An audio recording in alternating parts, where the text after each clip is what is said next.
Good afternoon. Hello. It is 12:30.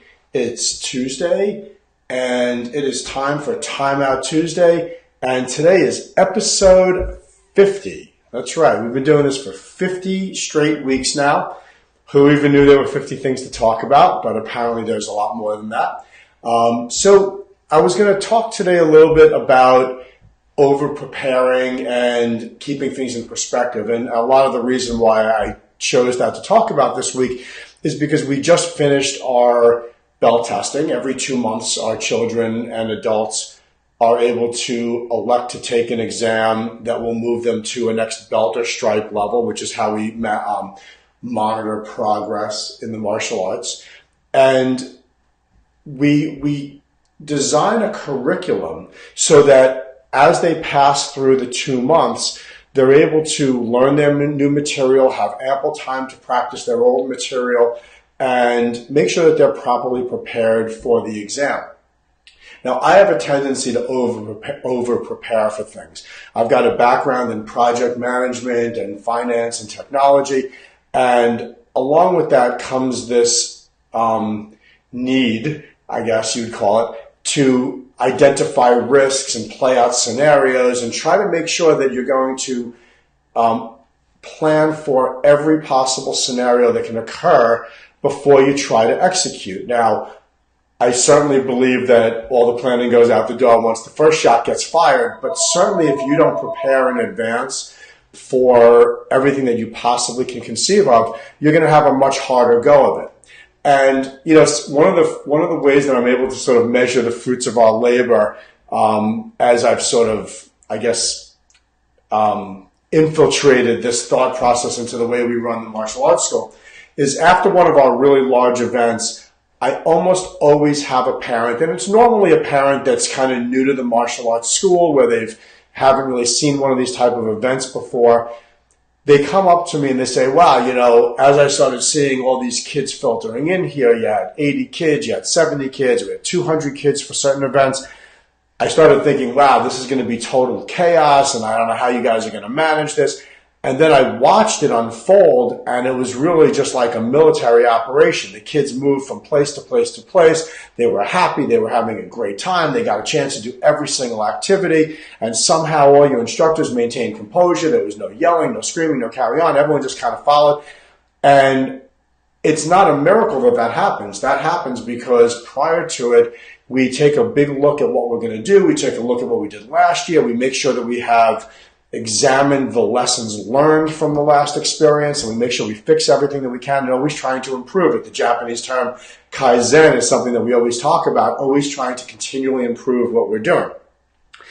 And as important as that is for things like event planning or any other type of project, I really think it's most important as it relates to how we instill that thought process into our children about how to plan for exams, how to make sure that they're prepared.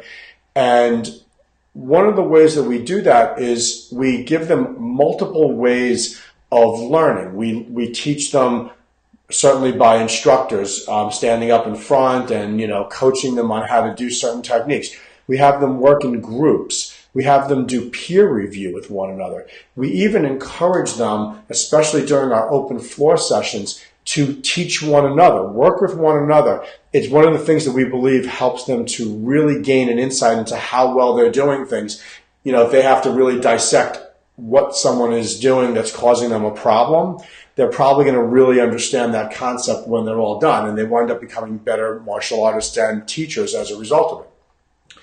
So I really believe that over-preparing is wise.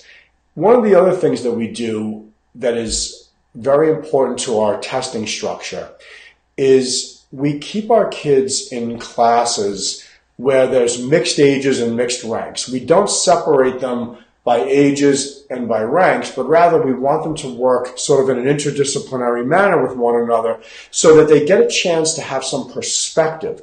They get a chance to see what somebody who's younger than them, but maybe the same experience level, looks like doing something. They get a chance to see someone at the same age as them, but a higher level or a lower level and how they look.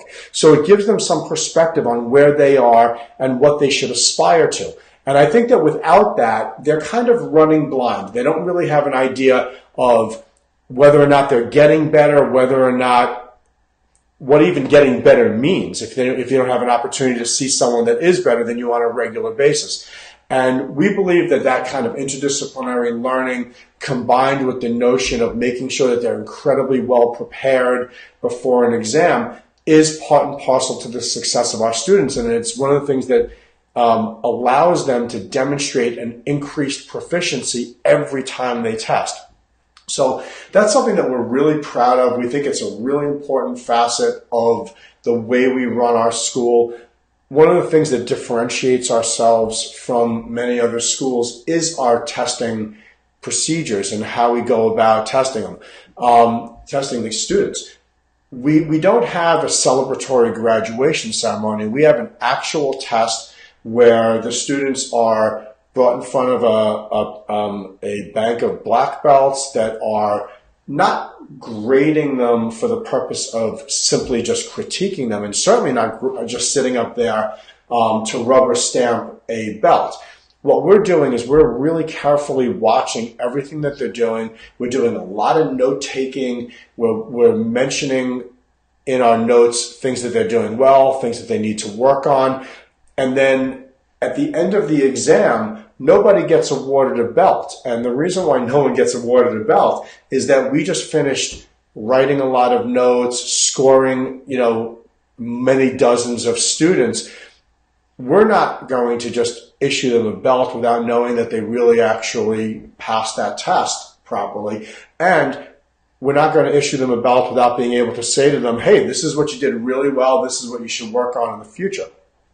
So to tie the whole kind of thought process together about over-preparing and how it relates to our testing, one of the things that we want to do at the end of a test is give the student very detailed feedback in the form of a very detailed report card that we prepare that effectively is their to-do list or their lessons learned that they can use and that they're encouraged to use by us and we hope by their parents to prepare for their next exam. All the things that the report card says that they should be working on are the things that they can use as their to-do list to start working towards their next exam so that their proficiency improves over time. So keeping things in perspective by working interdisciplinary with other students, watching how newer students behave, how more advanced students behave, how they perform their techniques, super important. And making sure that we over-prepare, study the lessons learned with things. This is how we're going to just constantly keep our student body progressing. We're very proud that our students just completed an exam. It was, I think, in my opinion, one of the best exams we've had. Our students just did an absolutely wonderful job. It was really spectacular to watch. So that's really it for today. Time Out Tuesday, episode 50. And so I'm very excited that we've done 50 of these. We're in the middle of our holiday season right now. We've got Parent Night Out coming up this weekend, some birthday parties at the karate school this weekend, and we also have our holiday party on the 22nd. For those of you that are not aware of this, we do have a giving tree set up again. We have a parent, a family in need, a local family.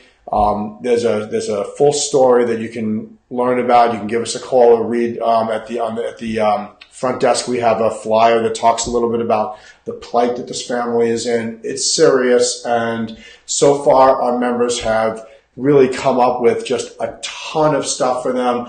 Gift cards, cash, clothing, diapers, boxes and boxes of stuff are being brought into the school.